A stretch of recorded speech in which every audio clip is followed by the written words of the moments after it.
बच्चे पैदा करो, पैसे हम देंगे। आखिरकार किस आवाम के आगे सरकार हाथ जोड़ रही है, हम आपको बताएंगे इस वीडियो में विस्तार से।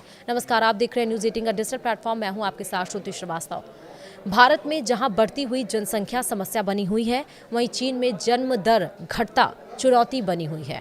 यहाँ लोगों को परिवार नियोजन के तरीके बताए जा रहे हैं, तो वहाँ हालात ये हैं कि खुद सरकार लोगों के लिए बच्चा पैदा करना आसान बना रही है।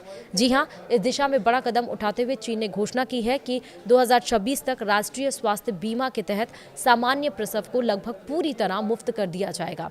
इसका मकसद परिवारों पर आर्थिक बोझ कम करना और जन्म दर बढ़ाना है। हाल ही में हुए एक राष्ट्रीय स्वास्थ्य सम्मेलन में बताया गया है कि कपल बच्चों के जन्म से होने वाले खर्चे से नहीं डरें, क्योंकि सरकार उन्हें ये सुविधा देने वाली है। अगर सामान्य डिलीवरी होती है तो पूरा खर्च बीमा से कवर होगा, ताकि परिवारों की जेब हल्की ना हो।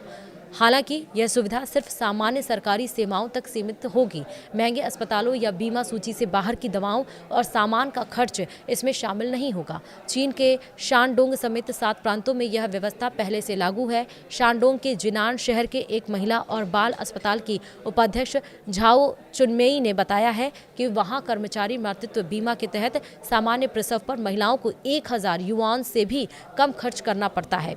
सरकार अब फ्रीलांस, प्रवासी और नए तरीके के रोजगार करने वाले लोगों को भी मातृत्व बीमा में शामिल करने की योजना बना रही है। इसके साथ ही गर्भावस्था के दौरान जांच का दायरा भी बढ़ाया जाएगा। इस साल जुलाई में चीन के चाइल्ड केयर सब्सिडी योजना शुरू की है और इसके तहत 3 साल से कम उम्र के हर बच्चे का सालाना 3600 युआन की मदद दी जाएगी, जो 1 जनवरी 2026 से लागू होगी। इससे हर साल 2 करोड़ से ज़्यादा परिवारों को फायदा मिलेगा। और इसके अलावा चीन ने प्री स्कूल शिक्षा को भी मुफ्त करना शुरू कर दिया है। किंडरगार्टन के अंतिम वर्ष की फीस माफ़ की गई है, जिससे परिवारों का बड़ा खर्च बचेगा। चीन में पिछले कई सालों से जन्म दर कम बनी हुई है। साल 2022 से देश की आबादी घटने लगी। हालांकि कुल आबादी अब भी करीब 140 करोड़ है, लेकिन ज़्यादातर बुजुर्ग आबादी है।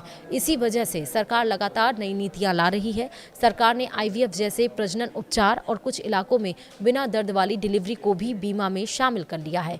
इन नीतियों पर लोगों की प्रतिक्रियाएं भी आ रही हैं। कई लोग आर्थिक मदद के साथ साथ काम और परिवार में संतुलन और बच्चों की देखभाल पर और कदम उठाने की मांग कर रहे हैं। ऐसे में सरकार का मानना है कि बच्चों के जन्म, पालन पोषण और शिक्षा का बोझ कम करके ही लोग ज़्यादा बच्चे पैदा करने के लिए तैयार होंगे। तो सरकार अलग अलग स्कीम तो ला रही है, लेकिन क्या जो आवाम है, जनता है, वो सरकार की इस स्कीम को समझ रही है? क्या वो चाह रहे हैं कि देश की पॉपुलेशन एक बार फिर से बढ़े? वीडियो में इतना ही। नमस्कार।